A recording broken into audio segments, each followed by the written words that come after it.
Islam yang juga mantan Ketua PP Muhammadiyah, Buya Syafi'i Ma'arif menyatakan, Indonesia bukanlah negara agama, melainkan negara demokrasi berdasar Pancasila dan Undang-Undang Dasar 1945. Bentuk negara demokrasi Pancasila dipilih atas kesadaran para bapak bangsa yang mempertimbangkan keragaman suku bangsa, bahasa, juga agama di Indonesia. Bentuk negara demokrasi Pancasila bagi Indonesia dinilai lebih menjamin keutuhan bangsa dibanding dengan bentuk negara agama. Yang bertarung ke Suriah itu juga banyak orang Indonesia, penganut teologi Maud itu. Saya rasa sebenarnya kalau kita mau jujur ya, kalau Pancasila itu betul dilaksanakan, nilai-nilai luhur dilaksanakan, terutama yang menyangkut keadilan sosial, saya rasa rumput kering, jernih kering ini akan berkurang.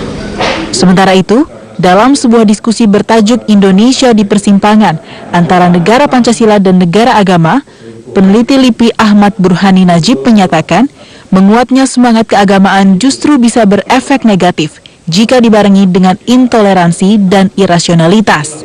Kebangkitan agama ini bisa dipandang sebagai sesuatu yang negatif jika dia kemudian melahirkan intoleransi dan irasionalitas dalam masyarakat. Penyatuan kembali agama dengan pemerintah dan ekonomi itu justru mengarah kepada sesuatu yang katakanlah tidak diharapkan oleh kebangsaan yang Indonesia yang plural tersebut, ya gitu. Ketua DKPP Jimli Asyidiki menyatakan, Pancasila sebagai ideologi bangsa Indonesia sudah tidak bisa diperdebatkan lagi. Jimli menilai saat ini lebih baik tidak menggunakan pendekatan agama, melainkan pendekatan etik. Pasalnya, semua agama sebenarnya mengajarkan etik yang baik. Kalau bahasanya itu bahasa etika, maka semua agama itu punya universal standard of values yang berkaitan dengan etika baik buruk. Yang berbeda antara satu agama dengan agama yang lain sangat ketat perbedaannya kalau bicara hukum benar salah.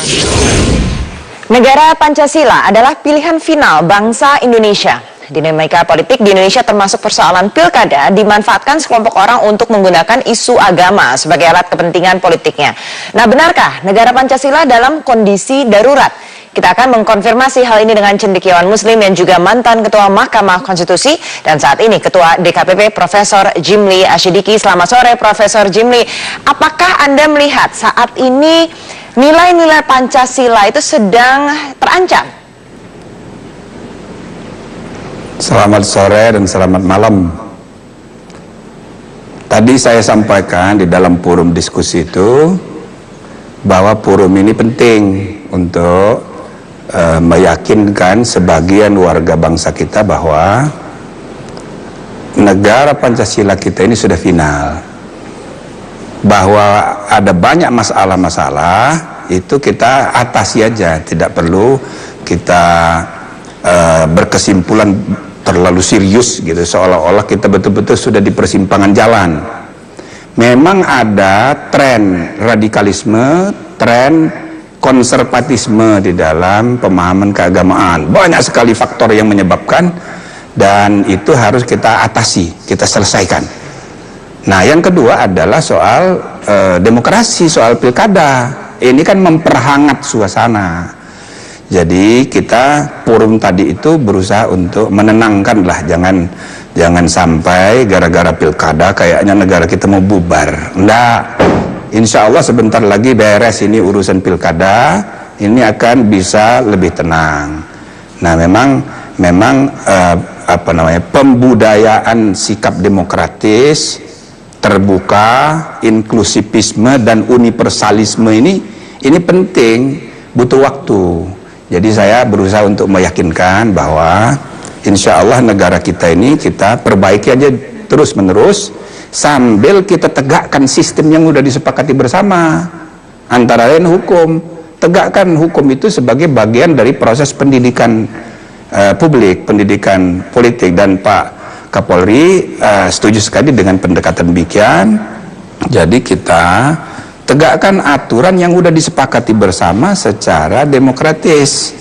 Nah, kalau memang kita misalnya ujaran kebencian sudah berlebihan, atau ada organisasi yang diberi ruang bebas tapi justru menyalahgunakan kebebasan untuk menyebar permusuhan, itu kan sudah lewat dari koridor yang disepakati. Oke, ditindak, begitu saja. Baik, Prof. Jimli tadi menarik. Prof. Jimli tadi menarik ada statement Anda untuk menghadapi keadaan yang kita hadapi saat ini seperti pilkada gitu, jangan menggunakan pendekatan agama Anda katakan, tapi melalui pendekatan etik begitu. Nah, seperti apa Prof yang lebih ideal supaya tidak terjadi perpecahan begitu? Bukan jangan menggunakan pendekatan agama, tapi begini, di samping pendekatan hukum, tapi kita juga harus memperkuat sistem etika berbangsa. Nah, kalau pendekatannya semua hukum ini kan hanya benar salah. Tapi kalau etika ini yang sering diabaikan ialah soal baik buruk, ya. Baik buruk ini sebetulnya yang sama pentingnya dengan benar salah. Dalam beragama juga demikian. Kalau kita hanya menekankan halal haram, ujung-ujungnya kan kafir mengkafirkan. Nah, maka urusan baik buruk dan benar salah itu harus seimbang. Nah, demikian juga di dalam membangun peradaban bangsa kita. Kalau kita hanya berkutat dengan masalah-masalah hukum, apalagi hukumnya formal, ya kan, kita berdebat tentang titik koma, tidak habis-habisnya. Jadi saya berharap tokoh-tokoh bangsa kita, para pejabat dan para pemimpin semuanya, mulailah kita mengedepankan bahasa etika yang kebetulan semua agama punya sistem ajaran etika yang mirip-mirip, bedanya hanya istilah. Tapi kalau kita bicaranya hukum, beda antara satu agama dengan agama yang lain. Pendekatan halal haramnya enggak ketemu. Nah, inilah yang saya harapkan, kita lebih membangun semangat baru etika berbangsa sesuai dengan Pancasila dan TAP MPR nomor 6 tahun 2001 tentang etika kehidupan berbangsa. Ini mari kita lebih masyarakatkan dan kita budayakan dalam kehidupan bersama. Kalau menurut Prof. Jimli sendiri melihat dinamika yang terjadi saat ini, begitu benar tidak ada sekelompok orang-orang yang memang ingin menggantikan Pancasila ini jadi nilai bangsa? Saya rasa ada saja. Di sepanjang sejarah tidak mungkin ya tidak ada orang yang berpikirnya itu aneh. Pasti ada saja, tetapi tidak perlu kita anggap terlalu serius dalam arti karena mainstream pandangan bangsa kita, ya semua golongan, semua kelompok sudah sepakat bahwa negara Pancasila adalah sudah final, tapi kita perbaiki terus-menerus dari waktu ke waktu. Nah, sekarang muncul rasa takut di sebagian kalangan.